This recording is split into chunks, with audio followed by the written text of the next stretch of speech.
Good morning. Welcome to day 2 of the Volunteering Queensland Conference 2025. Did everyone sleep well? Excellent, excellent. Hello to those of you watching online again. And thank you to Wild Horse FM in Yarraman for the shout out on your Facebook last night saying that you enjoyed your shout out at the conference. So hopefully I've just earned another shout out on your Facebook this morning. The hashtag is QVC 2025. I went looking last night for all of your social media posts about yesterday, and I think we can do better today. So feel free to, if you're taking photos of the slides, taking photos of each other, selfies, especially with the Volunteer Queensland branding, use the hashtag. I will be checking later. I like X, but apparently no one uses it anymore. But Instagram, Mastodon, Blue Sky, use the hashtag. Let's let the world know that we're here at this conference. We're going to start off straight away with getting you to pick up your phones, though, and opening Slido, because there's a question that's been posted for you on Slido this morning, which is, what was your top takeaway from day one? What was your top takeaway from day one? By the way, for those of you watching online, you'll notice that what yesterday was the online delegates troubleshooting section is now a general discussion. So the moderation's been removed, the ability for you to reply has been added, and so I encourage you throughout the day to go to that discussion section on Slido and just chat to other delegates around the state, around the world, who are watching, especially during the morning tea breaks and the lunch breaks, where naturally you probably were sitting there going, I've got no one to talk to. Well, now you can on Slido. So answer that question, what was your top takeaway from day one? And as you are answering that, I'm going to invite the CEO of Volunteering Queensland, Jane Hedger, up to the stage to officially open day 2 of the conference. Jane.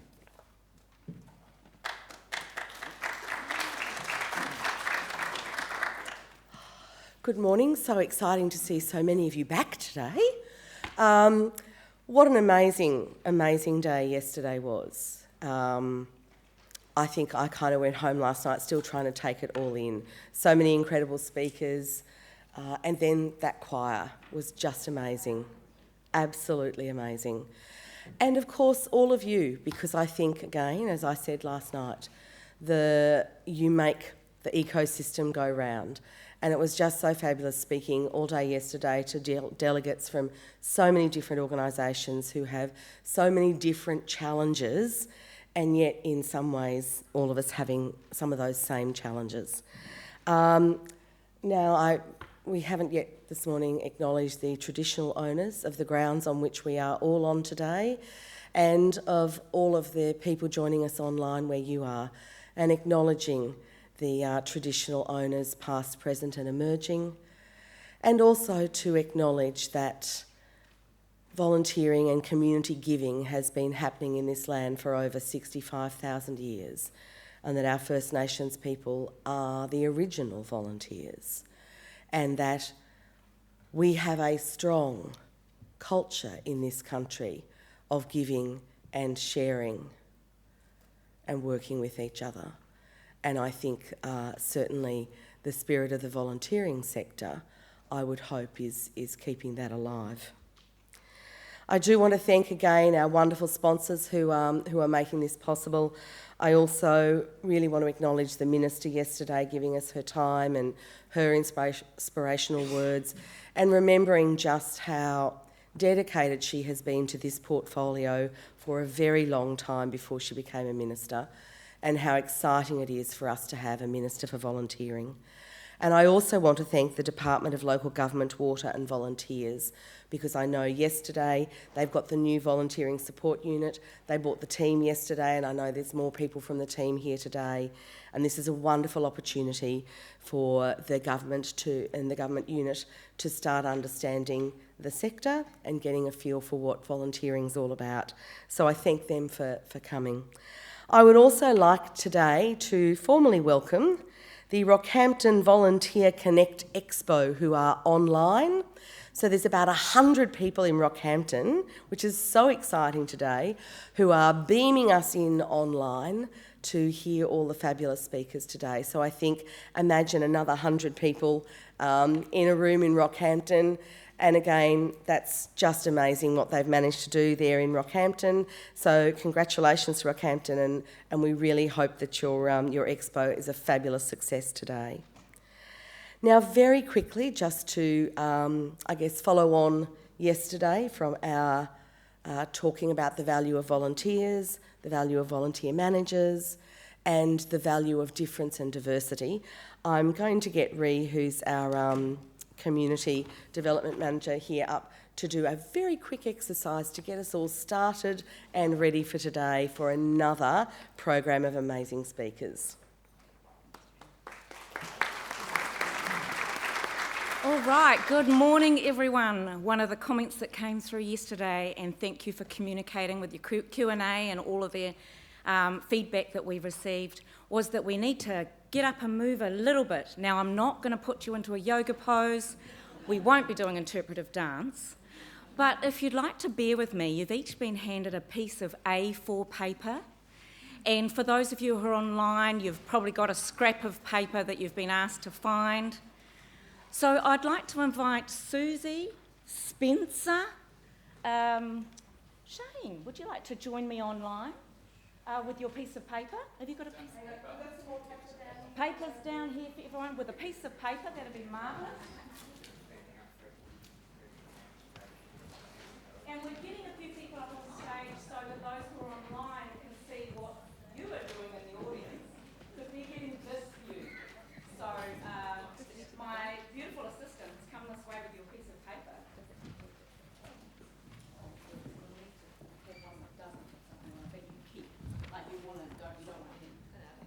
Okay. So, for those who can and who are comfortable, I'd like to invite you to stand with your piece of paper. Put everything else down.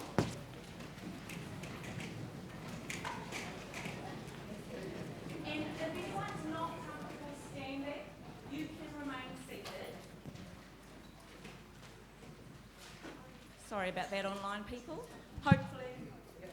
Hopefully you've got your piece of paper, a scrap piece of paper that you were going to recycle. And I've brought my friends up here so that you can see what the audience is doing. Okay, I'm going to give some instructions and you're going to follow them. That's the theory. And I'm also going to ask you, if you're comfortable, to close your eyes while you're doing it. Now, if you're not comfortable closing your eyes, that's also okay, but don't peek at what anyone else is doing. Okay, so I'm going to give instructions and you're going to follow them, and you're unable to ask any questions. Are you ready? All right, online ready? Let's go. Fold your piece of paper in half.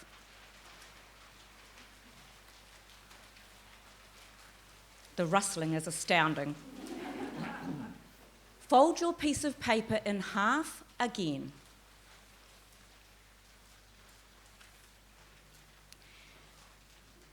Rip off one corner and keep the little piece of paper in your pocket because we're trying to keep this place tidy. Fold your piece of paper again. Turn it around and tear another corner off.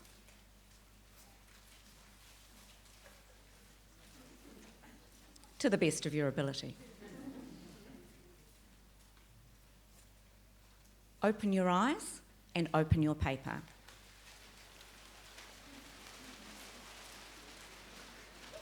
Have a look at those around you.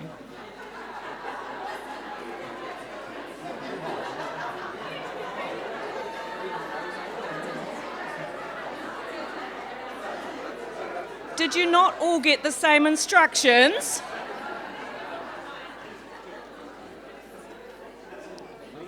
Couple of things. Thank you for participating. You can take a seat if you like. Keep that art piece forever.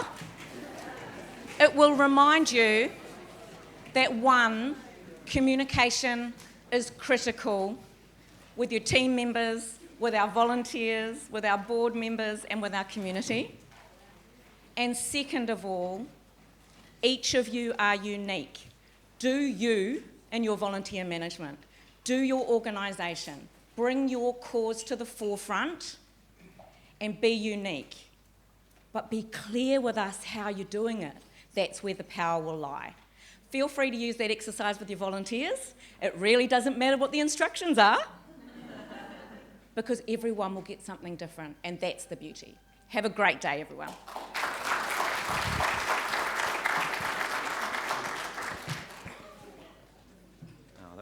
That was terrific. Can we see some of the Slido responses to the question about day one? Is that possible, or is that a tricky question to throw at the people back up in the control room? There we go. I just thought we could maybe have a bit of a look at some of these. The importance of storytelling, Dr. Ruth Knight, who was, of course, talking about stories. Key focus on youth, inspire the mind, engage the heart, and what they can do. Volunteer managers are important. Without them, the magic won't happen. That was very much, Jane's message at the end, inspirational message at the end of yesterday.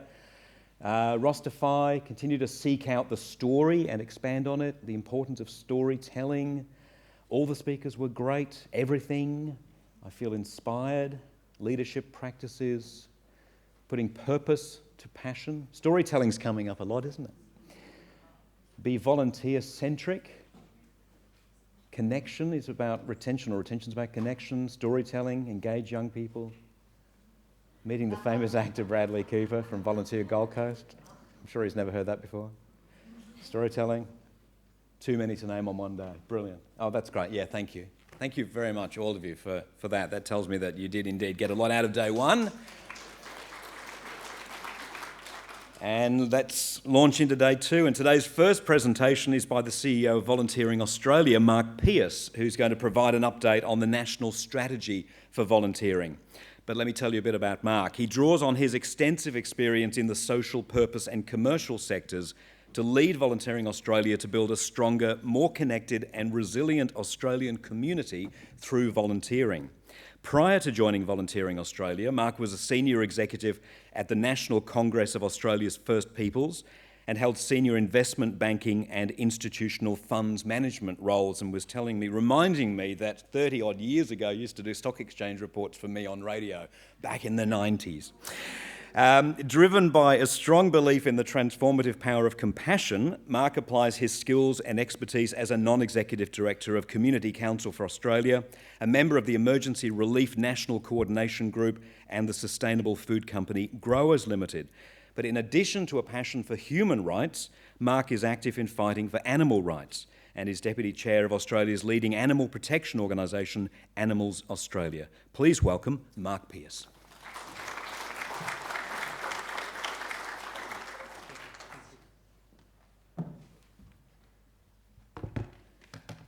Good morning. I will reflect on Jane's acknowledgement of the traditional custodians of this land and the lands throughout Australia, noting their ongoing connection to country in its fullest sense, with a particular focus on community. I extend my respects to any Aboriginal Torres Strait Islander people who may well be joining us in the room today or perhaps online.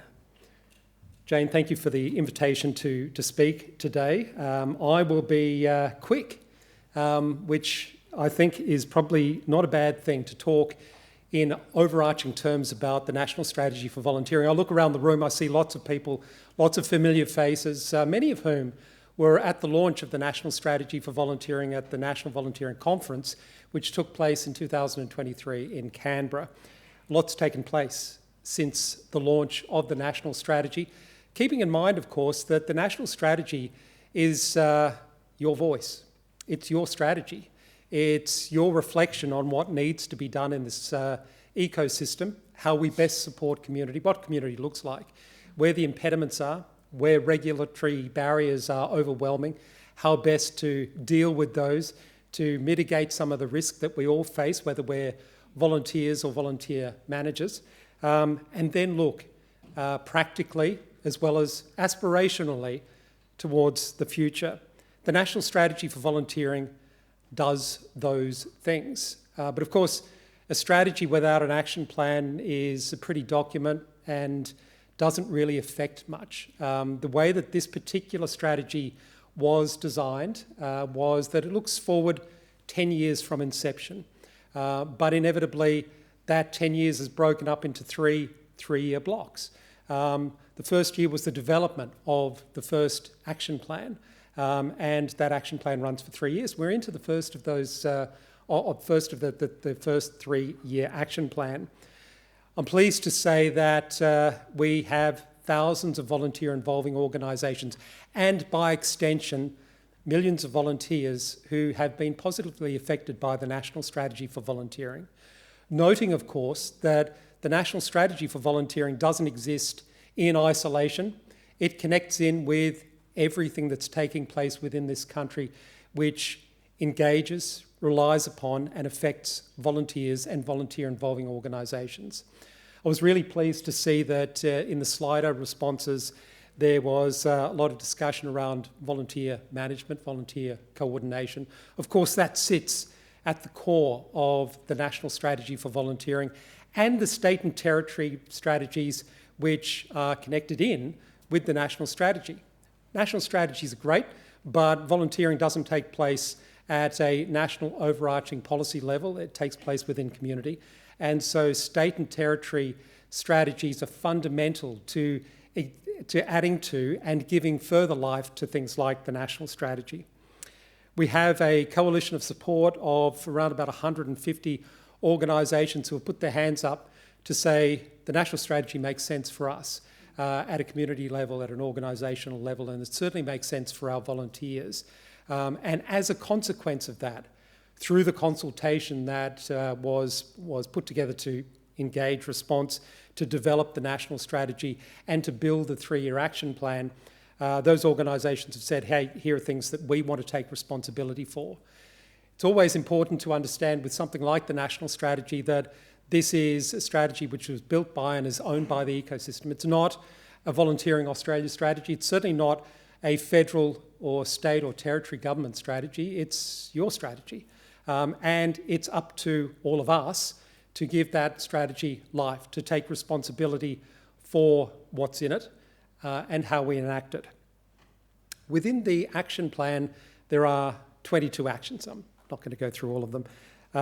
But sitting at the heart of that is thinking in a temporal sense about where the low-hanging fruit is, how we continue to build a strong and resolute base for further engaging and encouraging better volunteer management, better volunteer engagement, and better resourcing of volunteering, and ultimately a better awareness of volunteering. Within the 22 actions, they're kind of guided by the data collection. And I know you roll your eyes and say data and blah, blah, blah, but it's really important. You know, what we see within the volunteering ecosystem, especially when we at a national level engage with the federal government, is that there is remarkably little understanding of what volunteering is, how it takes place, where it takes place, what it means, what it would mean if it wasn't there, and how best to better resource and engage volunteering as part of a whole of government approach. Data collection is one of those things, and there needs to be more of it. The National Strategy Action Plan speaks to a number of initiatives for developing better, more contemporary data, and then how to use it in order to get better outcomes for volunteering. Consistency and alignment is another one of those things. From the individual volunteer who may or may not be connected with an organisation all the way through to big organisations, peak bodies, and of course the federal government. Campaigns to raise awareness. The federal government's done one just recently, but campaigns that are run by Volunteering Queensland, for example, to say, hey, this is volunteering, here are the opportunities, this is how you can get involved. These are the benefits, are fundamental to bringing a better awareness within Australian community to what volunteering is and ultimately research as well. I mentioned that there are lots of organisations involved, critical to the national strategy, but ultimately the national strategy is just a vehicle to better engage and provide opportunity within all of our territories. Volunteering Queensland sits at the forefront of enabling better volunteering in this state, of thought leadership, of engaging, of building pathways and relationships to ensure that volunteering not just survives but thrives into the future. The work that we do at Volunteering Australia can't be done without the work that's done in Queensland by Volunteering Queensland and a whole lot of other organisations. Just to mention a few organisations that are involved in, who have put their hands up to engage within the national strategy and move it forward. Australian Sports Commission, which is an important one as we look towards the Olympics. The Commonwealth Attorney General's Department, Justice Connect, Department of Social Services, Department of Health, and a whole lot of others. There are some big names with significant balance sheets which have come in to assist and to take responsibility for certain parts of the volunteering ecosystem. How is it working? I've told you a little bit about what it is and why it is, but how's it working? Well, I'm pleased to say that it's working really well. Increasingly and on a regular basis now, we see that the national strategy and its actions and those pieces which we all see as important are being incorporated into legislative guidance, are being incorporated into significant reform and, of course, guidance to government and other key stakeholders. And, you know, they sit around things like, for example, workforce, a better integrated workforce, getting away from this constant delivery of we have our staff and then we have volunteers. And they're seen as different parts of the workforce, and yet when you look at organisational mission and the delivery of organisational mission, both are fundamentally important. Both are critically important to the delivery of that mission and sit equally. But we're a bit off getting to that point where we see full integration. Social services, and obviously social services is a big part of the volunteering ecosystem, but it's not all of it. Sport accounts for the largest proportion of volunteers in this country. About 3 million Australians volunteer their time through sport each and every year. And of course, emergencies. And I just want to acknowledge on behalf of Volunteering Australia the extraordinary work that's done by volunteers in Queensland, leading the way and leading the debate and leading the guidance and the thought leadership around emergencies about relief, response and recovery. I've been involved in the development of the not-for-profit blueprint, which is, some might say, really reasonably ambitious, but it's a reimagining of the entire not-for-profit sector in this country. There are about 8 of us who have put the not-for-profit blueprint together. And the not-for-profit blueprint, which was delivered to government, federal government last year in November, speaks consistently and overwhelmingly to the importance of volunteering. It references the national strategy and it points government in a really concerted fashion to engage with volunteer-involving organisations, with community, and of course with the aspirations within the national strategy for volunteering. The Productivity Commission report, which was released recently also, speaks effusively about the national strategy, and really it's not about the strategy itself, it's about the awareness of the importance of volunteering in this country if we are to look beyond today and into tomorrow and see our aspirations, our hopes for a better tomorrow achieved. They are reflected in documents like the National Strategy, and importantly, as I say, they're finding a voice now in critical pieces of reform, major reform agendas, which we just weren't seeing consistently before. We see it at a federal level, and of course we're seeing it more and more at a state and territory level, and that to a large extent falls squarely on your shoulders, the work that you do, the advocacy that you undertake, the missions that you deliver upon. What's next for the national strategy? Well, inevitably, it has to be about the sustainability of the ecosystem, the sustainability of volunteer-involving organisations, the sustainability of that critical piece, which is volunteer management, volunteer coordination. Not only how do we do it better, but how do we resource it better? It can't come from the same places, and it can't come in the same small amounts that it's come in the past. It needs to be bigger. I look across a lot of reform that's taking place, and especially in workforce.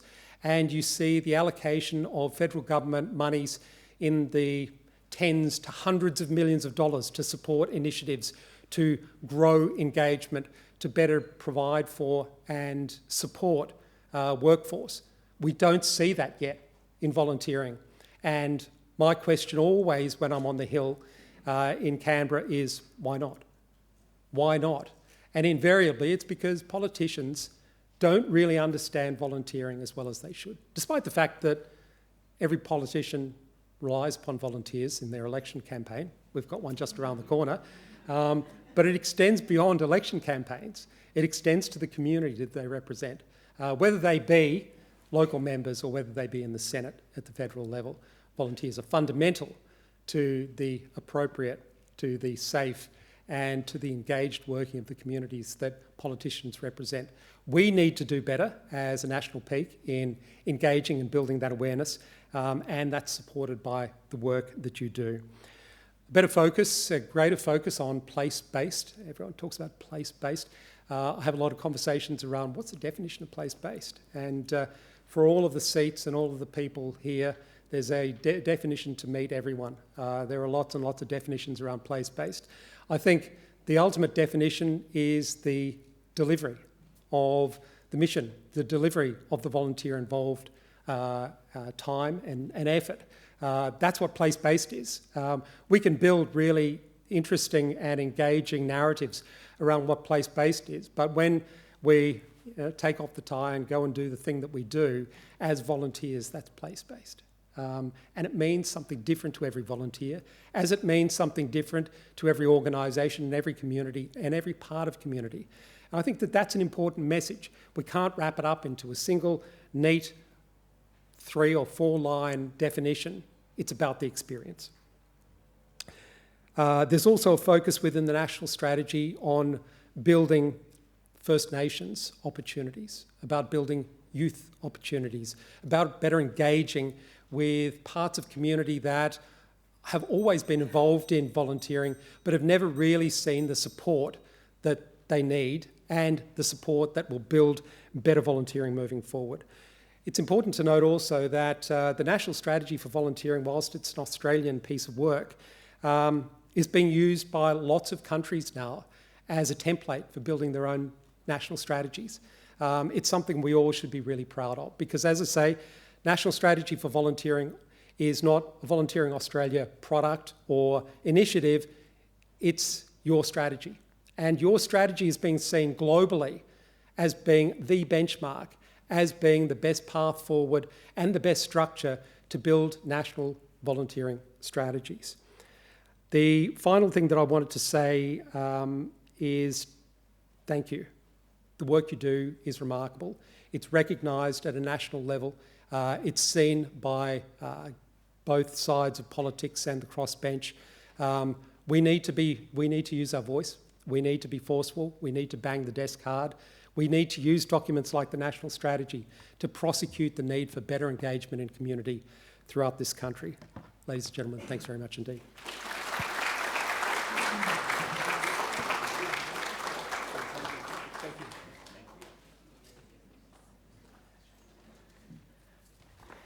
Thank you, Mark. One of the actions out of the strategy that Volunteering Queensland is employing is delivering more volunteer stories, and of course we worked on that yesterday in that session at the end of yesterday with Dr. Ruth Knight. Well, our first keynote of the day is presented by the Chief Officer of the Queensland State Emergency Service, or SES, Dr. Mark Armstrong, CSC, on harnessing volunteer human capital for disaster response. Mark was appointed to the role of Chief Officer in February last year. He's led the SES through a period of reform where the organisation's moved from being part of Queensland Fire and Emergency Services to being within the Queensland Police Service, and that's meant new legislation and a significant increase in budget and capability. Previously, as Senior Australian Army Reserve Officer, Mark commanded the Queensland component of the Australian Defence Force support to the 2022 South East Queensland floods and Operation COVID-19 Assist. He's recently completed a PhD examining the contribution and reform of a part-time workforce And today, Mark is going to share with you from his research that a crucial enabler for a non-full-time workforce, such as volunteers, is that organisational leaders have a human capital mindset. Please welcome Dr. Mark Armstrong.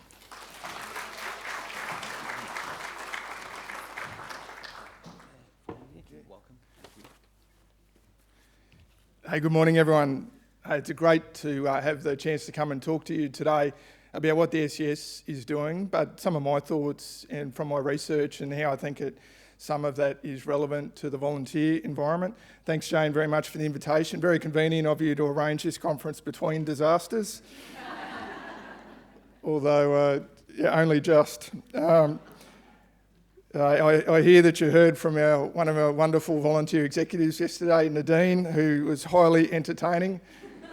I can't promise that same level of entertainment, but hopefully I can provide you some insight and some things to think about. Just quickly, just to talk about the SES at the moment, for those who aren't familiar with it, we've got about 5,200 volunteers located all around the state, 300 different locations around the state, and they're supported by about 200 paid staff. As you've heard, we went through some changes last year, and we're in this new phase of growth, lifting our profile, trying lots of things to improve the volunteer experience in the services that we provide to the community. And it's our 50th birthday this year, which is exciting as well, and just represents that the SES is an important institution in the state of Queensland. You would have seen the SES a lot in the news over the last 2 months. We've had major events with the North Queensland floods and tropical cyclone Alfred, and whilst we had a high profile during those events, you in this room would know that whilst our volunteers are out doing tremendous duty to the community during those events, but the real sacrifice comes in, day out, week in, week out, month in, month out, as our volunteers train and prepare so that they're ready to support the community when it's needed most. And it's not only the SES, of course. We've seen SES working alongside other agencies like Marine Rescue Queensland, Rural Fire Service, Red Cross, the EV crew, the DRA and others engaged in as first responders, but also organisations like Lions, who all around the state enabled SES by helping feeding the crews and with accommodation and so on. So huge contribution by Queensland's volunteer community to support the state during those disasters. My message is that this season isn't over yet.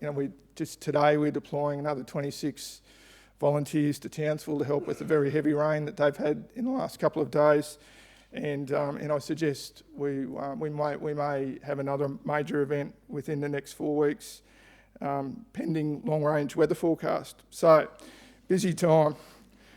All right, let's talk about my research, which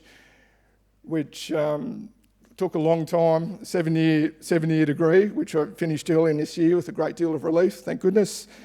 But basically, my research was looking at what I call a non-full-time workforce, being the Army Reserve, and where it fits into the organisation of Army. Traditionally, the reserves, or then the militia, was, for much of our history in Australia, was the predominant part of the Defence Force. Up until World War II, there were many, many more militia, supported by a small full-time cadre. That changed after World War II, and we've seen increasing size of the regular army and a decline in the strengths of the reserve, as shown in the graph there. There were some very, very critical reviews around 2000 of what the reserve was contributing to Australia's defence, and in fact, at least one of those reviews recommended largely abolishing the reserve. Yet some things happened around 2000. We had the East Timor intervention in the lead up to 2000.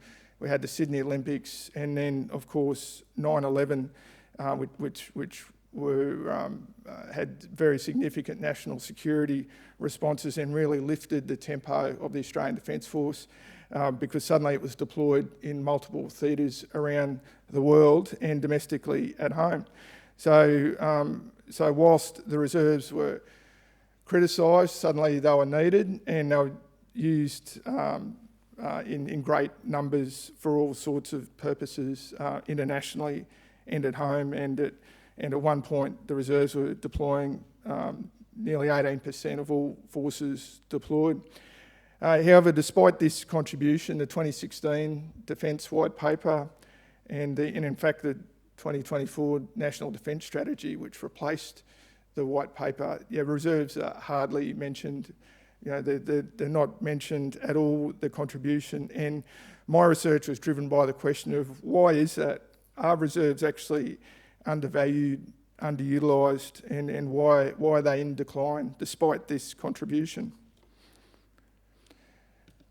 So my research was a historical analysis. There were frequent institutional reviews of the reserves, more than one per year, indicating an organisational dissatisfaction with what was being delivered. So I analysed those reviews, had a look at some international trends and used a case study. But what that revealed was this pattern of frequent reviews, persistent issues, so things weren't changing despite what was being recommended, and ultimately unrealised potential. And I wanted to then think, okay, well, how can we do this better in future?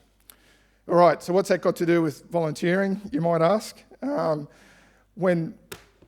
Whilst the reserve workforce and a volunteer workforce like mine in the SES, they're not the same, there are similarities, and some of those similarities include this recruiting and retention challenge, the so-called declining propensity to volunteer in the community and our ageing population. This increasing operational demand and tempo that we're seeing, I think, is true in the context of natural disasters. I think government policy has confirmed that there's an increasing rate and severity of natural disasters. Therefore, there'll be more demands on emergency services organisations like mine. We operate in this environment of contested funding and resourcing, and it's each year you're fighting for funds. That's true for the reserve, and I think it's true for many other volunteering organisations. There's this effect of what I'd call creeping professionalism, and it manifests in a few different ways, but broadly it's this preference for full-time workforce solutions, and sometimes the volunteer or the part-time aspect isn't even considered. That becomes part of the what's left or the afterthought in workforce design discussions. And again, I see some similarities between my research into one organisation and what I'm seeing at the moment. Another one that's not written up there is that the reserve workforce and the volunteer workforce, they operate out of hours, weekends. They're doing their training weeknights and weekends. So they're temporally, dislocated from the full-time workforce in time and often in geography, particularly in an organisation like mine. The training's happening at Mount Isa and Cloncurry and Quilpie, which is a long, long way from our headquarters in Brisbane.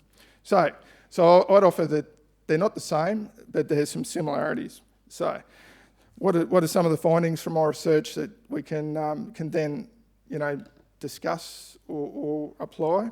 So 3 key findings we'll talk about today, and I'll go through each of these in more detail. But the first and foremost is that there's a clear rationale for a non-full-time workforce in terms of cost effectiveness and also availability. The second one is that there are a lot of sometimes subtle, sometimes not so subtle organisational dynamics and assumptions and barriers to properly and fully utilising the non-full-time workforce. And thirdly, that I offer that we need to switch our thinking if we're going to truly harness the potential of the non-full-time workforce, and I think we could do that through a human capital-based approach. So the rationale of volunteers, to me, there's a really clear rationale in terms of the cost effectiveness. A volunteer costs a fraction of someone who's being paid full time.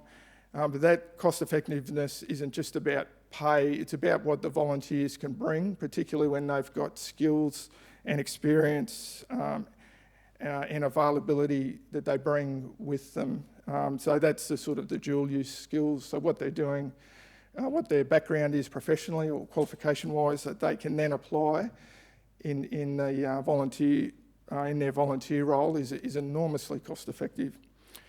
I use the term the economic principle of comparative advantage, and that comparative advantage sort of just talks to just because someone can do something doesn't mean they should if there's an opportunity cost associated with it. And I'd offer that, so how that applies in instances, just because a full-time member can do something and perhaps can do it better, if a volunteer can do it, the volunteer's got a comparative advantage because of the opportunity costs for the full-time member. They could actually be doing something else that is better suited to them or delivers more value than that thing that the volunteer can do. A really important one is this links with the community. So we're at SES is in 300 locations. It's a lot. At the start of my appointment, I promised in front of the group of volunteers that I'd get around and visit every one of those locations. I'm starting to regret that because I'm up to 78 now. And it's a really big state, let me tell you. But the advantage of my organisation is that we're everywhere and those people are members of the community. They have relationships, they have local knowledge that would be really, really difficult to replicate with a full-time workforce. And that presence isn't just at that local regional level, it's also here in Brisbane, it's in the business community and in state government. And of course diversity, I think I call it a rich human tapestry that we've got in the SES. We've got people from all walks of life, all education levels, all sorts of professional qualifications. I met a rocket scientist last week, a missile engineer.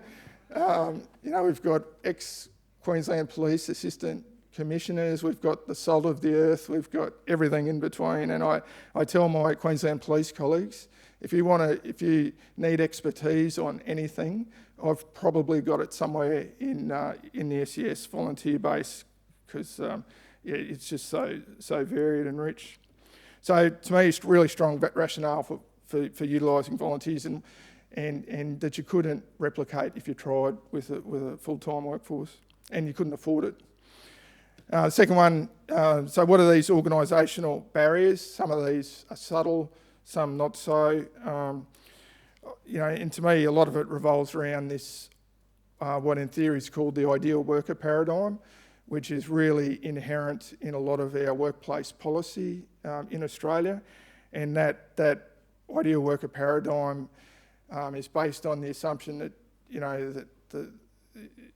based on things like, being male, working 9 to 5, Monday to Friday, having a supportive spouse at home to look after the children, that ideal worker is really deeply ingrained in a lot of our, some of the legislation, but also workplace policy, so ingrained that people don't see it. So that runs deep as a root cause. The second really important one is the organisations, and this is certainly true of Defence, and I'd offer is true of my organisation at the moment, is that there's this premium given the skills provided by the organisation, and the skills that are brought are undervalued, devalued, sometimes ignored in preference of what's provided by the organisation, and that's a real hindrance to utilising the full human capital of the organisation. And it leads to, to me, it's disrespectful, frankly, when someone joins bringing skills and experience that they then can't utilise, and they're being told, no, that's not useful for us. You need to do this training before you can be of use.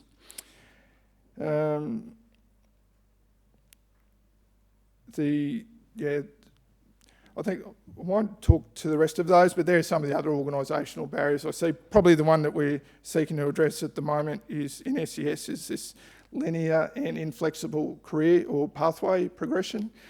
It's quite narrow. It puts a premium on people who can climb a ladder and get onto a roof, and I'd offer that it just limits who we recruit and who we retain, and we can and need to do better than that. So we're looking at developing alternate pathways to allow people to contribute within their means and within their interest, and to give them interesting options to develop, rather than this very linear, narrow pathway. And the final one's important. Resourcing is important because whilst volunteers are cost effective, there is an overhead in managing volunteers because they've got more variables to undertake. Each volunteer has a family. They often have another job. So it's a little different than a full-time workforce, and we need to invest in the management overhead to allow for that, and again to make the most of every individual without overdoing it. All right, human capital. So human capital in its simplest terms, there's some longer, academic definitions, but I like the one, the bundle of attributes that determine how productive people are in the workplace. So what they bring to the workplace, their education, their background, their skills, their motivation, their health, their personal health. And I think the logic here is that Australia doesn't have a massive population, particularly compared to internationally, but we actually rank very, very high in human capital, 7th in the world, according to World Bank in 2023. So to me, we need to be using that. How can we use that human capital to our advantage? And in my research, it was to the advantage of national security, and here, to the advantage of Australian and Queensland communities. But those barriers that I just talked about in the previous slide, they work against using that full human capital. The devaluing of experiences already provided, the linear pathways in particular. And to me, our goal, a worthy goal, is to try and use the most of the human capital that we've got available in our communities right now. And that's certainly what we're seeking to do in the SES, and the so what call-out boxes there describe some of the ways that we intend to do that. So at SES, we're developing a 10-year plan based on, at least in part, on some of these principles, and we aim to build an organisation that people, our citizens, want to serve in, that they can be proud to serve in, and an organisation that delivers important operational outcomes, and that the community can be proud of. But it's a journey, and at the moment it's one disaster at a time. Anyway, thanks for letting me share those thoughts with you. Have we got some time for some questions? Yeah, if there's any questions from anyone, happy to take them now. Yeah, are there any questions here? Have we got any SES volunteers in the audience? Are there any here? We'd have a couple, wouldn't we? Yeah. Is that a question or you're oh, right. Very good. Hey, thanks for your service. Is this mic on as well? No. Can I get this one on? Hello, 1, 2. No. Yeah, maybe if I turn it on. Yeah, go on. Mark, I noticed that you talk about the cost of managing volunteers as an overhead, and the lovely Wayne challenged me last night to watch the online video Uncharitable, which talks about how we have to change the way we look at the charity and the not-for-profit sector. And I think when we have an organisation such as SES, which is generating, I don't even want to think about the millions and billions of dollars worth of human capital that workforce generates, I think we have to stop talking about overheads. And this goes for volunteer managers in organisations as well. We have to stop talking about that as an overhead and start talking about it as enablement capital. That the cost of a volunteer manager and the cost of an SES supervisor and the cost of the SES service enables this massive amount of human capital that comes from volunteers. And I think that one of the reasons that there's been so little investment in the volunteer sector for so long has been that we keep seeing doing anything with it as an overhead. And I know that it's how we talk in government, it's how we talk in business meetings, but that's where I think if we're going to radically do something about the volunteer sector, changing that thinking from volunteer management and volunteering organisation as being an overhead to being enabling capital, and that volunteer management becomes actually a tool to unlock this massive amount of voluntarily given human capital. I think that's something potentially for all of us to take back to our organisations and have a think about. So a little challenge more than a question mark, and interested to see if there's possibly something you think we could do with that in that space, because SES is such an amazing service in Queensland, and just also want to thank you for the work that entire service does, and we all saw in Cyclone Alfred how amazing they were, so thank you.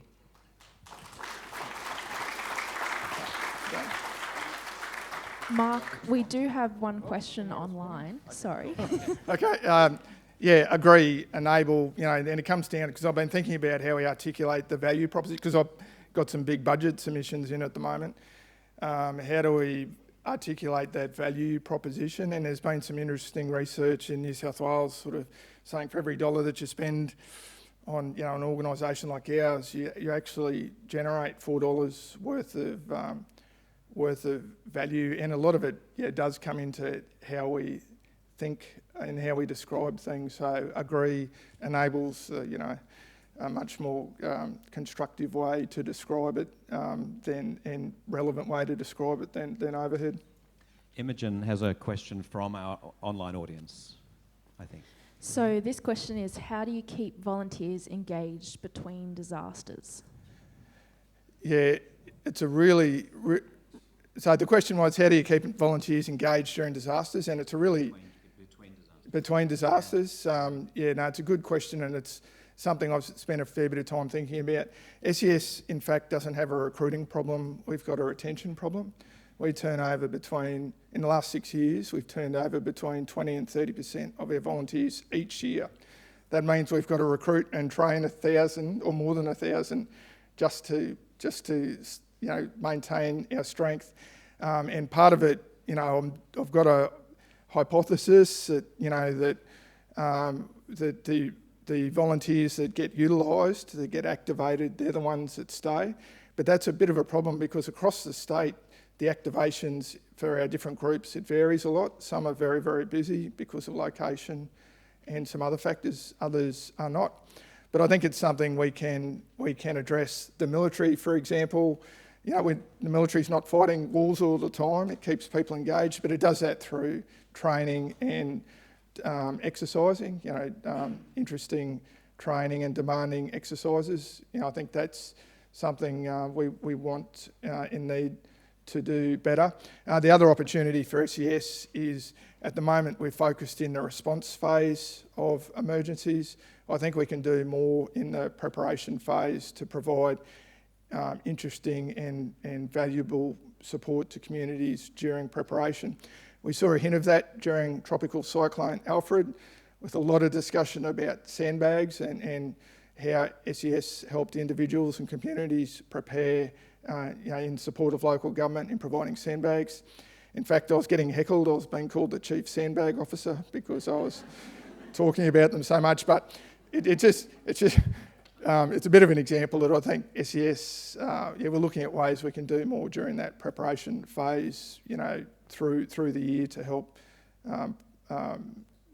provide interesting and novel activity to keep our volunteers engaged.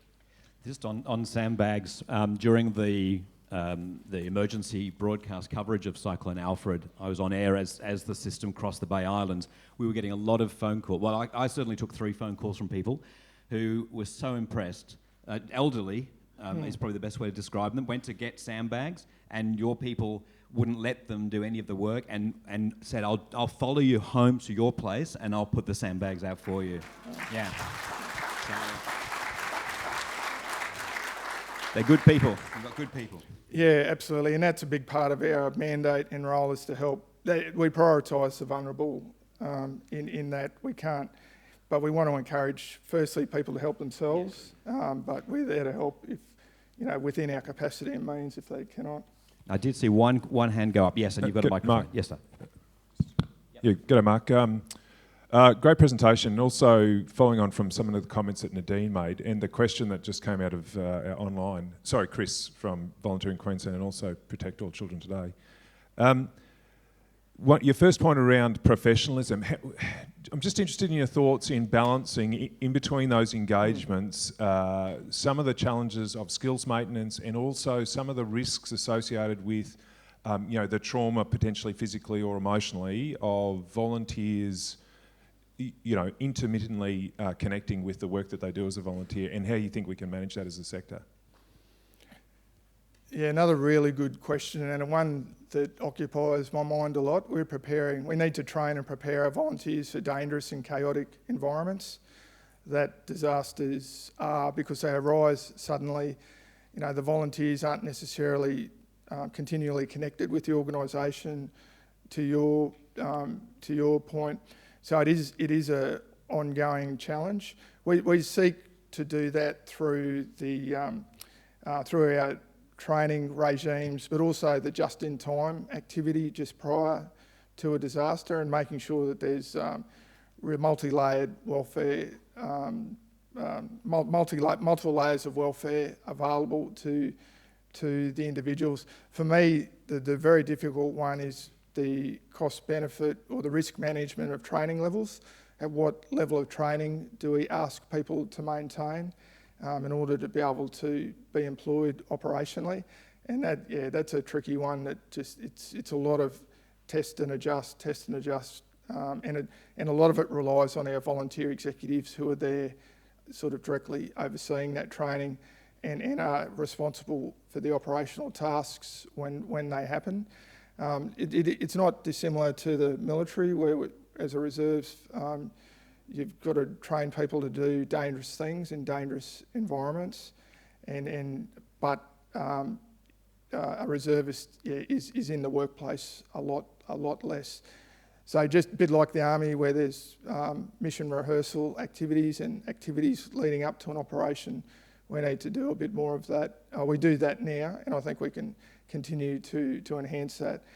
We've also got internal structures, including things like our peer support officers. We've got very well supported within the QPS with psychologists, full-time psychologists that support the volunteer workforces of SES and MRQ, and that's part of this multi-layered approach I'm discussing. But this is a problem that never ends. It keeps shifting.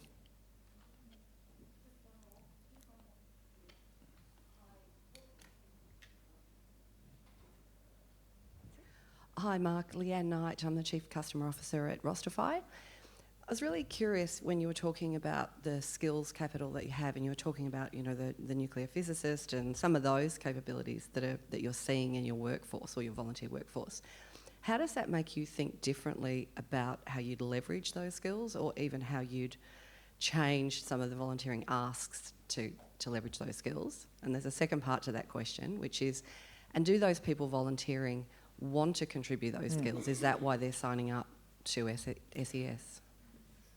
Yeah, they're both important perspectives. One is that we have that visibility and mindset to ask, what do people want to contribute? What are they interested in doing, and getting the visibility of those skills. Frankly, they're largely invisible to me at the moment, unless I talk to people. Our volunteer information management system doesn't hold those, and that's true. It's a persistent issue for the Army Reserve, or for the Army as well, that there isn't.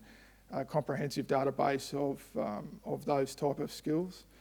So, what I'm asking in my organisation now as we're developing new process and policies is how can we create an environment where people can contribute to their full capacity and means? And I think the questions you asked are sort of implicit in that. What do they want to do? And for sure, I mentioned this. Actually, I won't. We've got a person in a particular a volunteer in a particular occupation that would be really useful. I'd like to be using them for that, but they want to do storm damage repair and drive floodlights. That's their preference, which is of course that's legitimate, and we'll support them to do that. I'm more concerned about people that have got skills where they want to contribute, but we haven't matched the organisational need with that. With that capacity, and we don't have a comprehensive solution for that at the moment, and we'll need to work on it. Noting that it's easier to describe than to resolve. I'm sure you will. That's great. Thank you so much. Thank you.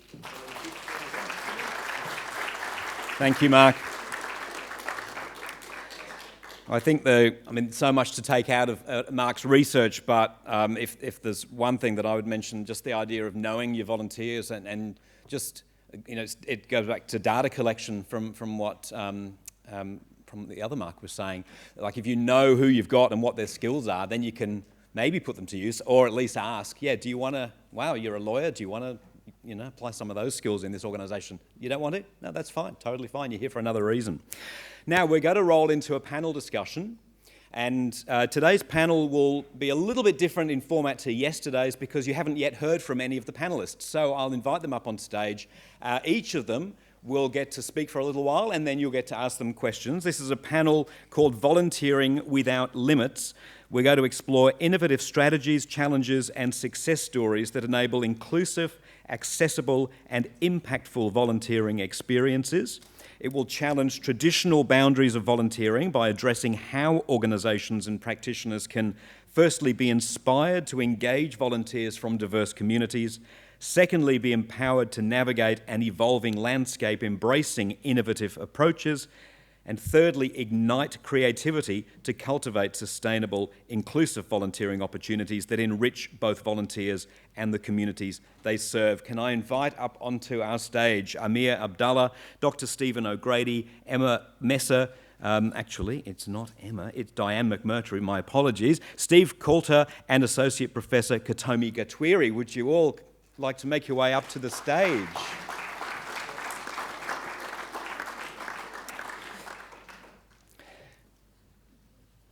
I will introduce each of our panellists a little more fully shortly. Yeah, don't be scared of those mics. They don't bite, not on Fridays. So I'll introduce each of our panellists in a moment, but to set the scene, I want to welcome Amir Abdalla to share his volunteering story. Amir Abdalla arrived in Queensland from Iraq in 2022 and resettled with his family in Toowoomba, which he describes as quiet, busy and green. Foggy as well sometimes, from my experience. He's completing a TAFE apprenticeship to work as an air conditioning technician. Never having played before, he got involved in the Belong in Hockey project at Toowoomba Hockey Association, where he learnt from project volunteers what hockey is all about. And I'm told he's developed into a very capable goalkeeper and actually has trialled at rep level. He's now giving back by being a volunteer in 2025, initially as part of the committee, and he's hopeful of extending his network of new connections through the volunteer process. To share his volunteering story, please welcome Amir Abdalla. Would you like to come up to the podium, or would you like to...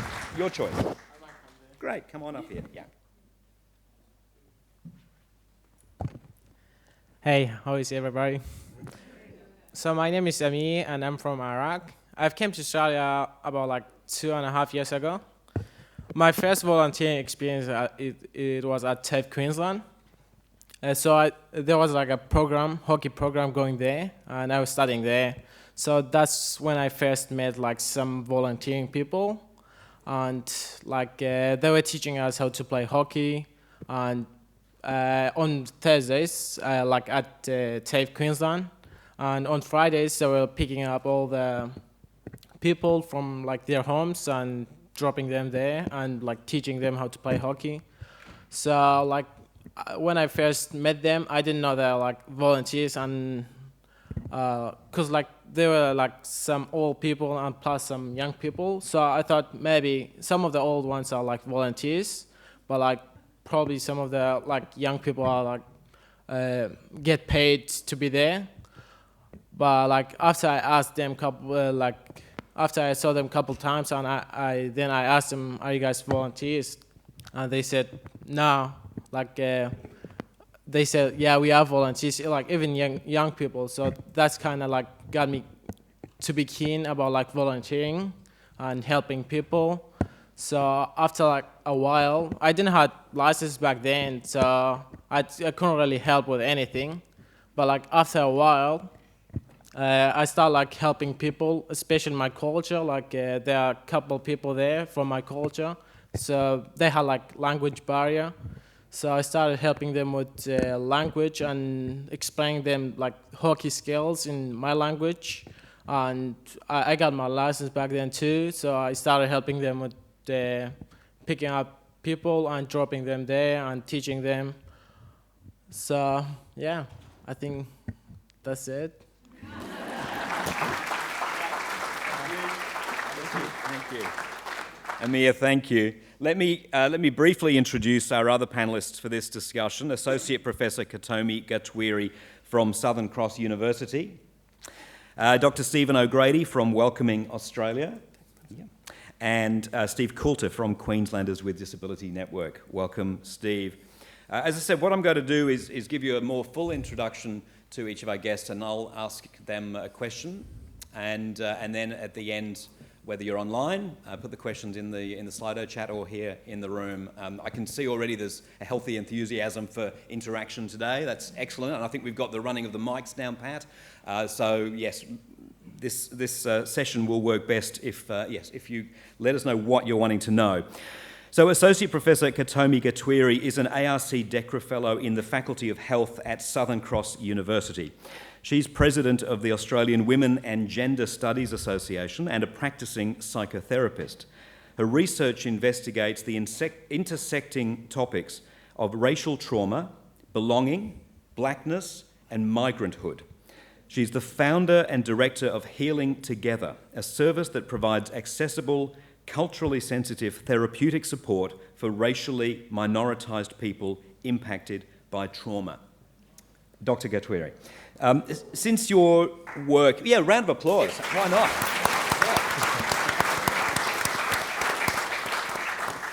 Your work focuses on highlighting overlooked voices and reshaping how research is done.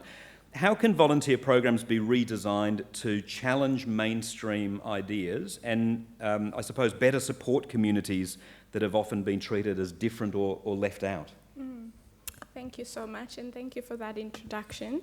So part of my work and what we've found out in research over the last 10 years is the importance, and I was really, happy that you stated what you stated about the thinking about language and how important it is in the way that it shapes the way that we think and the way that it shapes our attitudes towards a particular group. So one of the things that I think is important is to decolonize our concept of work. So when we live within society where work is all encompassing, and for work to be valued, it has to be done by certain people, be paid a particular way, whose work is valued, whose work is not valued. I know a lot of women in this group will understand what I mean about the devaluation of their own work in so many ways. So when we start to think about decolonizing the concept of work, so that we are starting from the point where we think whose work is devalued, whose skill sets are devalued, and what we lose in having that as a way to think about work. So our research helps us then to conceptualize the idea of how much we lose by not including everybody. So when we think of Australia as a beautiful country that is made up of migrants, but also thinking about whose skill sets are valued when you arrived in Australia. So every time in the media I hear about skills shortage in Australia, and then I think, but then there are so many doctors driving taxis, there are so many lawyers, you know, and I'm not saying that that is bad work. It's exactly what Mark was talking about, matching people's skill set and what they want to do with their level of expertise. And so where you've come from actually determines how your skill set and your value set is actually valued within an Australian context. And I often think how much loss, human loss, capital loss, that then we suffer as a country because there is that colonial context of where if you're trained in a particular way, then you must be better. If you're trained in a particular country, then you have better expertise. But then the gap between means that we are consistently lacking in all that human capital and all that beauty in between. So my research is about getting people to think about all those beautiful intersections of valuing work and whose work is valued, but also thinking about how we see volunteering as a transition to real work. You know, you volunteer here first and then you will get real work afterwards. So before we give you a license, before we give you this, you have to go and do, and what does that actually tell us? That volunteering or this work is not real work, we're just preparing you to go and do real work, which is actually paid work. So, and I think all that affects our attitudes about how we think and treat volunteers. So as an African, we have a very interesting philosophy called Ubuntu. How many people have heard about Ubuntu? That, you know, great, half of the room. And Ubuntu is a philosophy that basically says, I am because you are, and because you are, therefore I am. So what that means is that I'm made human by humanizing you. How else would I know I'm a human being if I wasn't mirrored by you? So for example, if I was in a forest and I was just a human being in a forest, how would I know I'm a human being? I would just think I'm an oddly shaped tree, right? So essentially, we need other human beings for us to be human and to feel human. And so when we think about Ubuntu concept and the Ubuntu philosophy in volunteering, is that when I help you, when I support you, when I help you build your house, when I help you feel safe during a storm, I am contributing essentially to my own humanization process. It is not just about leaving it to the SES workers or someone else will do it, someone else will help you. By all of us contributing to those micro practices of humanizing other people, we collectively empower people to be everyday volunteers in their everyday life. Because by doing that, we are all participating in the process of humanizing each other. So I'll just leave that, you know, that principle with us for us to think about.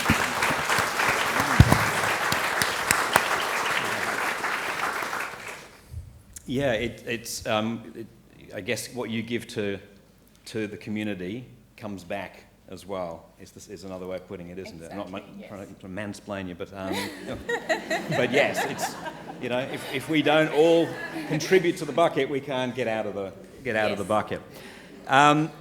Dr. Stephen O'Grady, you're a seasoned sports journalist and sports management lecturer. You recently completed your PhD on the role of sport in the integration process for women from refugee backgrounds in Queensland.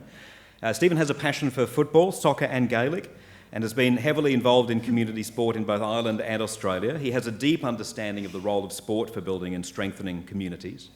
As the Welcoming Clubs Queensland project coordinator, Stephen has a particular focus on the Toowoomba, Townsville and Ipswich regions.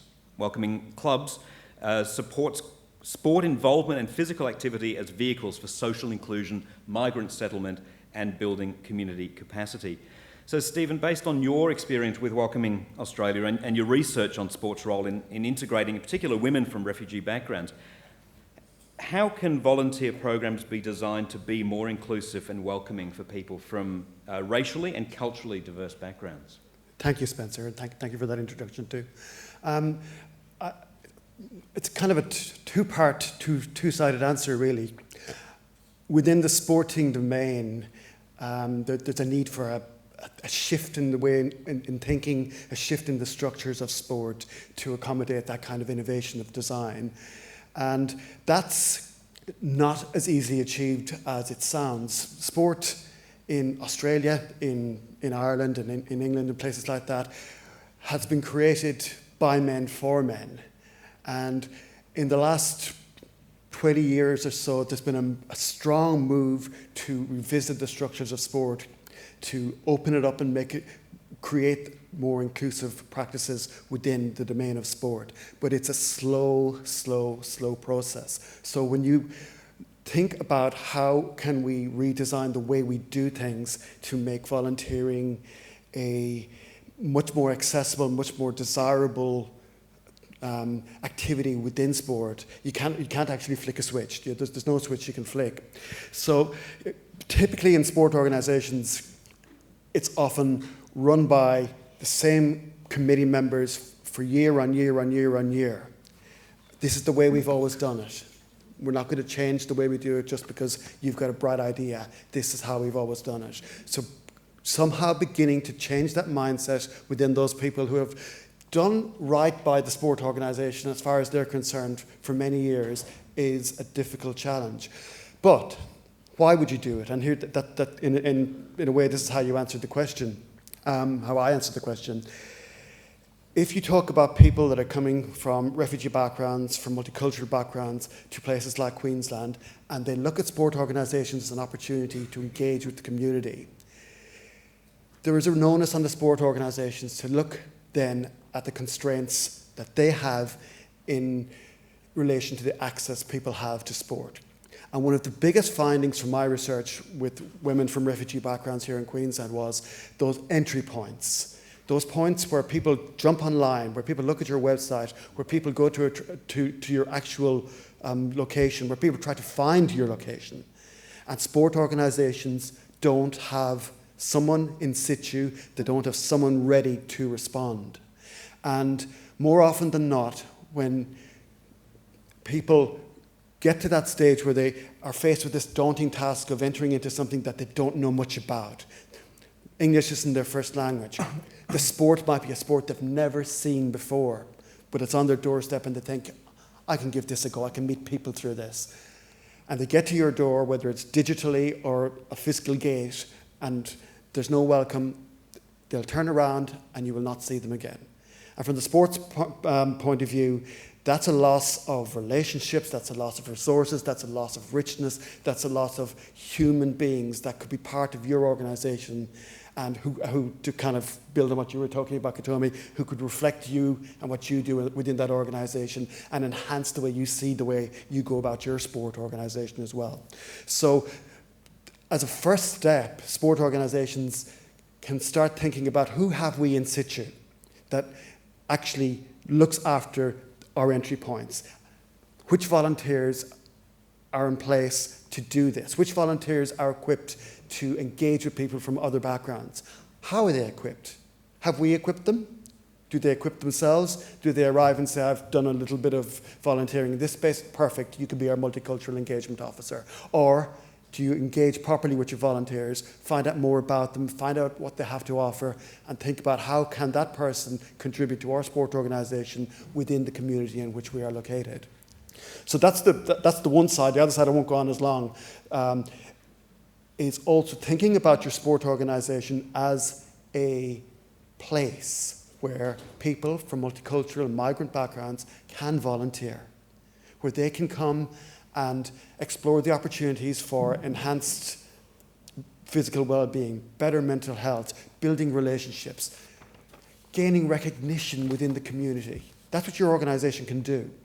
for people who volunteer, who come from those kind of backgrounds. And I look at Amir and I listen to his story and I think about how his life has changed and how it's built on that one day when Jesse McCartney arrived out at TAFE and said, hey, do you want to come and play a little bit of hockey, and the opportunities that have opened up. But if your organisation isn't thinking that way, and if your organisation is thinking about volunteers as let's just think about compliance, let's think about responsibilities, and is not actually thinking about how they can enhance the contribution of volunteers and at the same time enhance the experience of everybody that walks in the gate of your sport organisation, then a huge opportunity is being missed.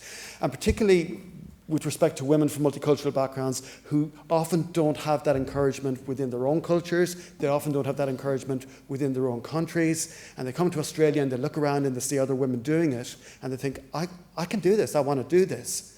But if you haven't paid attention to the detail, if your committee is a group of 8 men that have been in situ for a long time, the chances are that woman is not probably going to get the opportunity that others are going to get. So that kind of changed thinking, that kind of gradual step-by-step looking at the way we run our sport organisations and thinking, how could we do this differently to get the most out of the community that we are located in?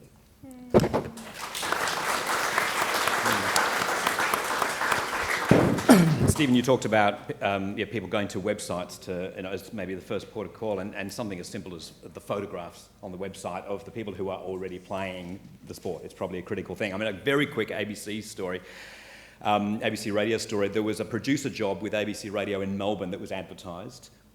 This is maybe going back 10 years on the Drive program, and there were no people of colour that applied for the job. 5 years later, Waleed Ali was hosting that program. The same producer job was advertised, and they got significant people of colour applying because they, I'm guessing, but felt that they might be welcomed because of the colour of the presenter of the show. So what you see publicly does send a message about whether you're welcome or not, doesn't it? Oh, if you drive past a sport organisation and there's people on the field or on the court, and you look in as you drive by and you cannot see yourself there, you keep driving. Amir, you're 19. Yep. How can volunteer organisations support people of all ages new to Australia to get involved in volunteering? Well, I reckon they can do that by, when they first arrive in Australia, they don't feel like they belong in there. So I reckon if you just give them a chance and just like ask them first if they're like keen to come and play or like do it. And yeah, if they say yes, you can just like guide them and tell them about this, about the game or whatever it is, and just tell them about everything and teach them and like just like be a friend with them, be friendly with them, and that might actually like help, and they might start doing it. Yeah, I think that's very important. So that's good. Diana McMurtry is the Community Engagement Manager at Empower Autism, a leading non-profit organisation with a 30-year legacy of empowering the autistic community. Born from a grassroots initiative, Empower Autism has evolved into a prominent force in fostering positive social change, empowering individuals living with autism and educating the broader community about autism-affirming practices. Diana's passionate about empowering organisations and communities to harness the power of neurodiversity and create truly inclusive environments. Diana, what unique perspectives and strengths can bring neurodivergent individuals to a volunteer program? Well, I think we can all say today they're pretty good at responding in a crisis and showing up with an hour's notice on a panel. So, look, before I even start that, I want to say I know we're all sitting very still and I'm not a still sitter. If anyone needs to move their body while I'm talking, if you need to stand up, if you need to look away, please feel comfortable to do so. That is not going to be disconcerting to me. It's very good for your nervous systems and sensory systems to do so. I'm going to clean up Steve while I'm at it. So I think I can talk very quickly about how neurodivergent people have some common skills really around their experiences in the world, in that neurodivergent people come with empathy. They come with a strong sense of social justice, that they are committed to no one feeling excluded the way they have felt excluded. We have a lot of excellent problem solvers, particularly in a crisis, in the neurodivergent community. But the thing that I'm learning more and more as I work with amazing people like this is that in every case, these are people who come with the desire to understand, respect, and create interdependence. That it is important that in this world we talk so much about the power of being independent, but that is one beautiful sugar that we have been programmed to want as we move through. The other is connection, and we actually need connection to thrive. And you can find a phenomenally skilled group of people who really want to add to your community, to your organisation, to understand and reflect by giving them that ability. And when we say that, we talk a lot about universal design, which I'm sure everyone does here. And one of the things that we talk about is, can you ask yourself, are you allowing people to access your organisation, your spaces, your clubs, your groups? Or are you creating spaces that are accessible?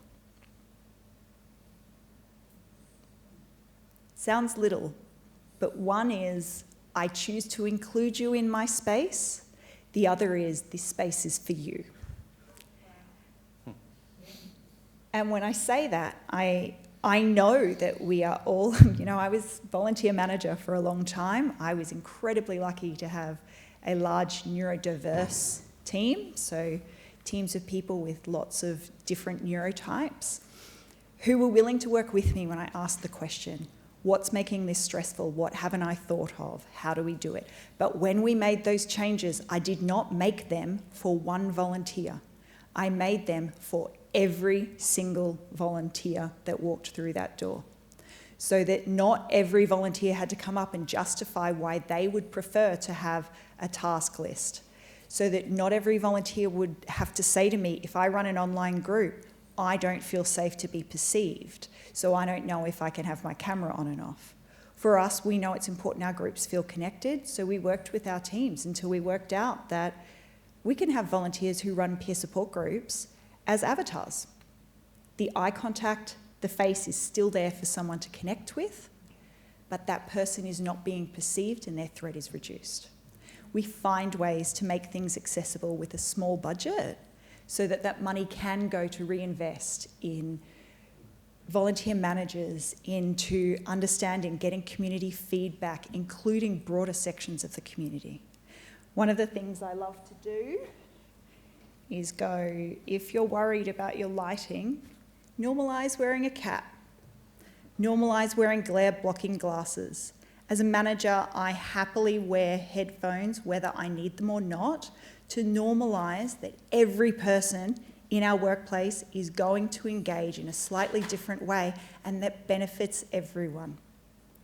What if I told you all that universal design found that you could have a 9 times increase in your productivity and a 7 times increase in your retention of volunteers and staff across the board?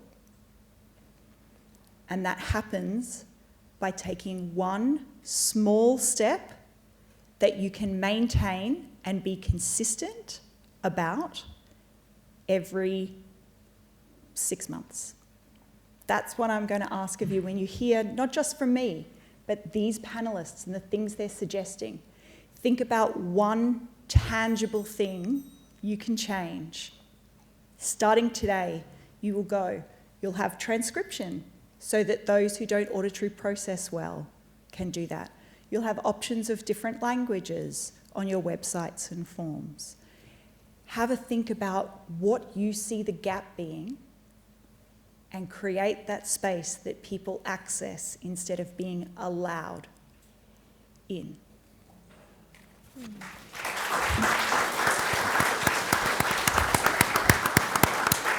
Thank you, Diana. And just hone in on just one aspect of that, the accessibility of websites. There is a site you can go to, can't you? You put your URL in and it assesses how accessible your site is?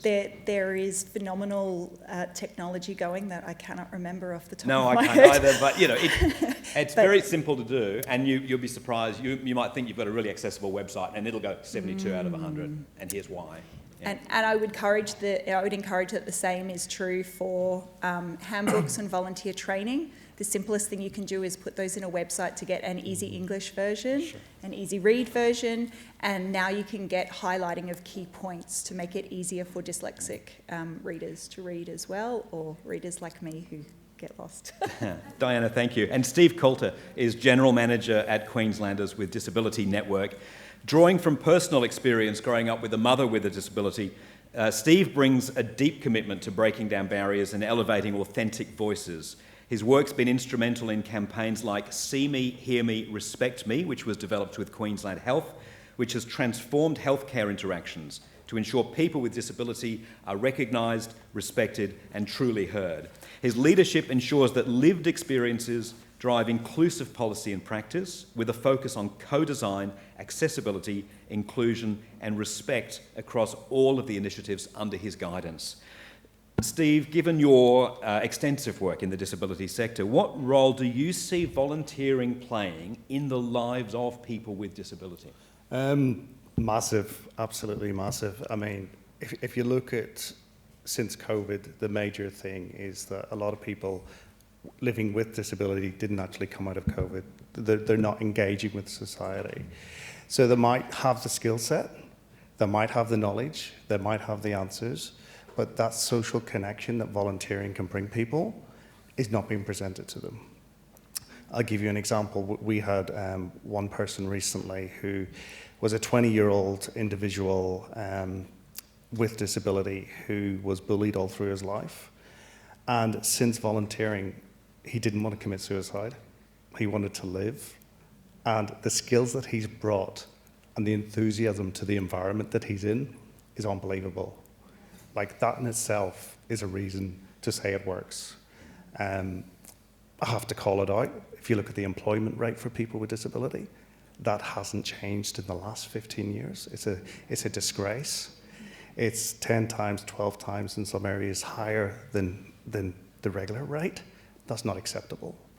Volunteering is that opportunity for people to get back into the community, to make that social connection. COVID created a wave, a tsunami of mental health issues for people with disability, as well as the general population. We've not recovered from that. Volunteering is that option for people to get back in, to learn those skills. But volunteering is a two-way thing. It also brings the environment of which that person with disability comes into. And Diana's point, which is about the environment, has to be for everyone. Absolutely. Because if you don't see somebody, if you can't see yourself in someone else, you just don't feel part of it. What I believe in and what we really are instrumental is co-design. So if you're thinking of changing a process or something you want to do, co-design with people with disability. People with disability are such wonderful problem solvers that take it to the next level every day. I'm just completely blown away with some of the solutions that get presented. An example, the Hear Me, See Me, Respect Me campaign that's been very successful. Queensland Health, I'm sure they won't mind me saying this, had a whole campaign about the dangers of vaping for people with disability. And people with disability were like, we want to contribute, we want to volunteer, we want to have better health outcomes, but vaping is not one of them. We don't feel respected, we don't feel heard, we don't feel seen. So let's get that conversation out there. Let's challenge and break down that barrier first. That's the same with volunteering. They have to be seen, they have to be heard, they have to be respected. So my biggest tip, if you're going to look at a process or something to widen the opportunity to people with disabilities to co-design, bring them in at the beginning, right? Don't say this is what we're thinking of doing, tick box, move on, we've consulted. They have to be at the room. As we say to our members, if there's no seat at the table, go to Bunnings, buy one of those foldable things and bring your seat and have the conversation. Because if you don't challenge people's thinking, then you accept the norm. And You know, there's a whole massive untapped resource of people with disability who are ready to go, but we need to work together. We need to co-design, but we also need a room or an environment that Diana says that's there for everyone, and not to have a situation where, oh, we didn't think that you could do that. The conscious and unconscious bias is an issue. You know, sometimes in the best intentions, oh, we didn't think you could do that. We had somebody who was visually impaired who, you know, they said, we won't give you the computer because we don't think you can operate that. This 20-year-old was taking training 4 weeks later, showing other people how to use the packages on the computer. And she was volunteering in that office. That was her opportunity to then go on. That person's now studying politics. So let's give people a chance. Let's meet each together. Let's co-design, and let's keep it real. Thank you. Thank you. Thank you, Steve. And I just want to, there's a lot in there, and one small thing that's piqued my interest, Steve, and I just want to pick up on the importance of language and getting the language right. Absolutely. So I was on the board of Radio for the Print Handicapped when we changed the name. We got rid of the word handicapped in Queensland. Still the case elsewhere in Australia. So that radio station in Brisbane is now called Reading Radio. That's right. So I just quickly want to ask you, we don't say disabled people, we no longer say people with disabilities, it's now people with disability, and I wonder whether one of you might just explain that, because I think it's a very simple thing, but it's important. Yeah, look, to be honest with you, language is changing all the time, and for one person they might find that acceptable and another person doesn't. Ask the question, you know, because by asking that question you can learn, and it gives that person that equal platform to educate.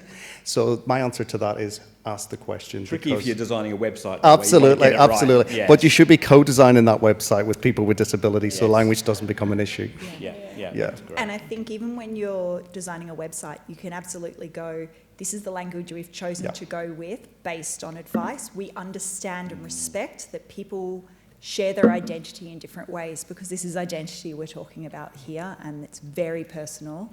And as long as you're willing to accept that, I think most people will come with an open heart. Yeah. Get each of those things right, small things right, and you're opening the door to more people, aren't you? Absolutely. Yeah. And if I can just add, language is important, and people with disability, you know, can help and co-design that. But just because you have a disability is not just one label or one thing. People with disability come from refugee backgrounds, come from non-English speaking backgrounds, and sometimes we just go, we've got somebody with disability, but people are people. Yeah, well said. We've got about 10 minutes for questions.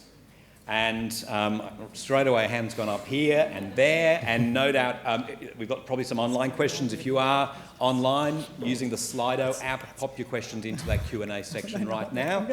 We've got 10 minutes, so where are we going to go Spencer, first? Spencer, we'll start with one online just to kick us off. Yes, this one's actually from yesterday, from during Nathan's presentation. It's actually from Victoria, the state of Victoria. How can we better support kids in a world that isn't built for them? And I would probably reframe that wording as well. Like, how can we support the world to accommodate everyone? To welcome everyone. Who would like to take the question? I'll jump in, because Passion for Universal Design, we ask the question. We know that there are ways that we can start changing our behaviours bit by bit, and we have to ask. We have to be willing to be wrong. Being wrong is not a bad thing. It's when I ask, what can I do better? I want the answer to involve what I can do better. I don't want to be told that I'm doing it right, because I know I'm not. And if every one of us could start to normalise that we learn every day from other people with different perspectives. It's DECRA, right?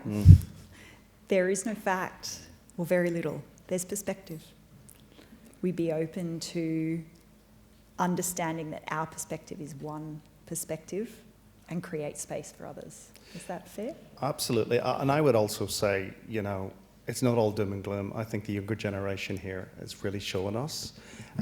You know, the sub-25s that I work with who are on my team are absolutely not accepting second best for diversity or people with disability, and they hold others accountable.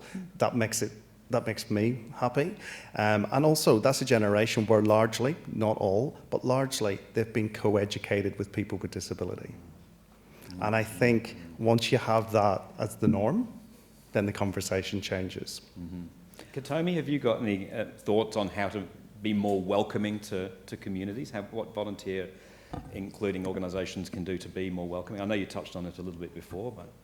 Yeah, what I can think of, just to add to what my colleagues have said, is it starts with attitudinal shifts. You know, I think part of us is that we live in a society where we are so entrenched within our own attitudes and ideas, and we've always done it this way kind of thinking.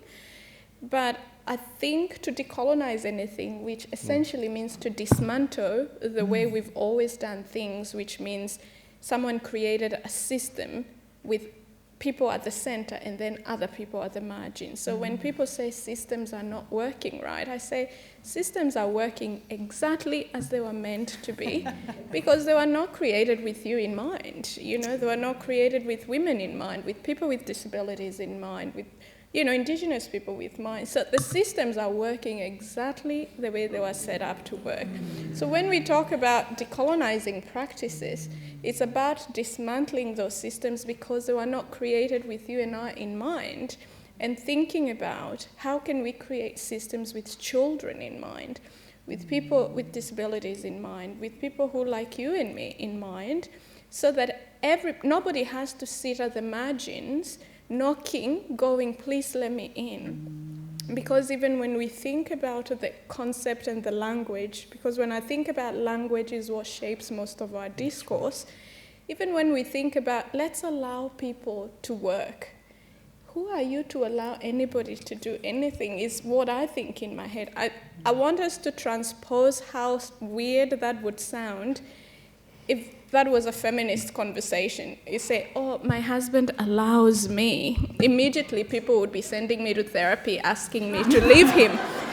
You know, because immediately it sounds weird, because obviously when we say we allow people with disabilities, people from refugees backgrounds, we allow Indigenous people or whatever marginalized group to do something, what it does, it already positions someone with power to say, I can offer you something that you're not inherently, you know, supposed to have, but out of the goodness of my heart, have a little bit of what I didn't work to get. So I think, you know, working through all of that is just about changing our attitudes and allowing us to work together to say, we didn't always get it right, but we're working together to dismantle these systems so everybody can be included. We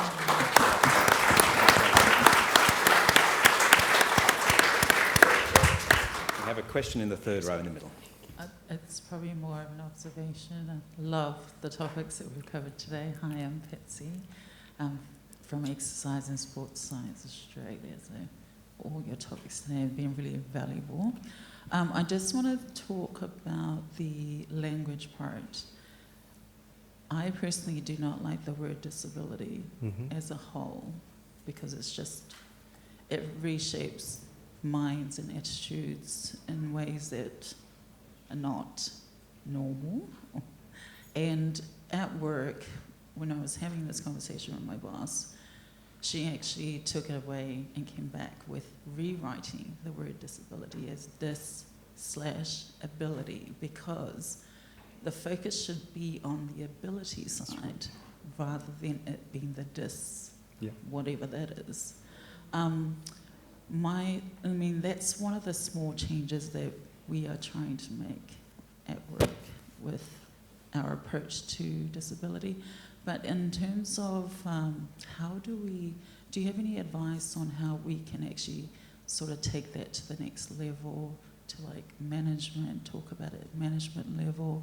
Because language visually is quite impactful for anyone to read, and to kind of explain that to executive level on how, as an organisation, we should approach to changing the environment and changing the attitudes towards the things that we do at work.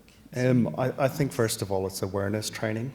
Mm-hmm. It's getting everybody in the room, and don't saying it's not a click through thing that people click through to get to the quiz. It should be somebody with lived experience in that room, providing real examples, and discussing language and discussing, is this room accessible? So for me, that's the first step to it. But that has to become, people have to turn up, people have to be there, they have to be engaged with that. Yeah. Because if management aren't attending, for example, then there's no leadership on that. So it's everybody in the room or no one. Yeah.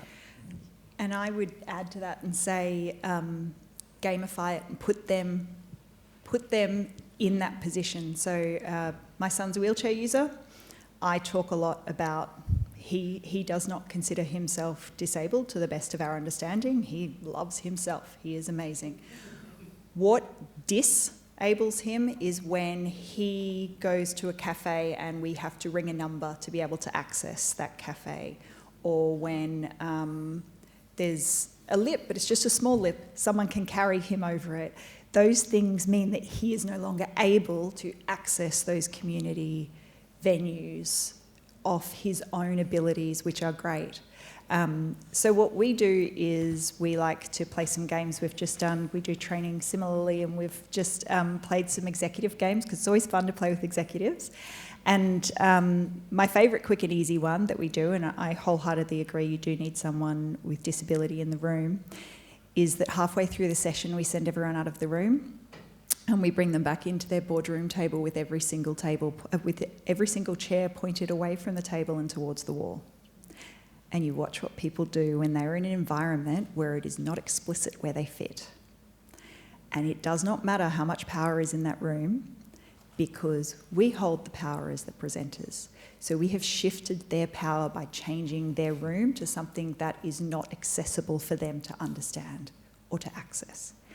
And you see that mindset and engagement shift for that second half of the session, because we are so indoctrinated. We have so many systems that are about, I will come in, there will be a chair, I will be facing people, so I will sit down. The chair's not facing people.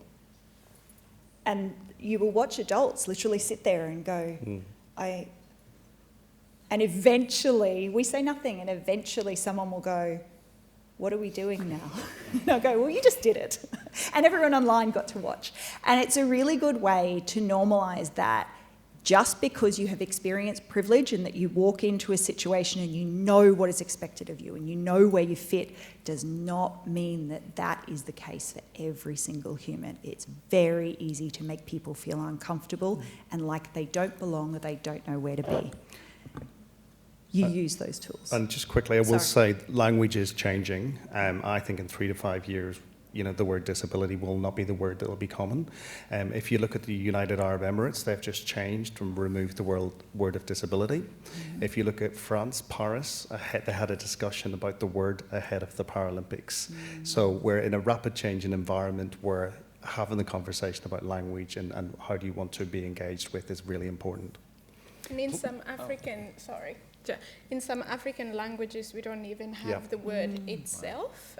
Same with some indigenous languages. I can't speak for those specifically, but for us, even in some of our languages, it doesn't exist as a word in and of itself, because the Ubuntu aspect, it didn't matter, because the community was there to kind of weave you around how you need to navigate the society.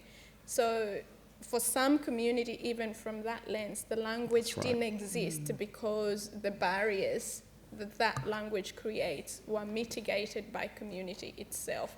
So that changes over time. I just wanted to throw something in as well, just bringing it towards my sport world. But with that focus on language, I just was sitting here thinking, wouldn't it be great if some of the volunteers that come into our sport organisations were appointed our language officers, and given that role with real objectives that benefited the organisation and everybody that walked in, and essentially you are in an organisation where everyone thinks about the words they use and think about the language that they choose to articulate in that environment. And I was going to say nowhere else, but sport is a place where language has been used to enforce power dynamics forever. And the language continues to do that.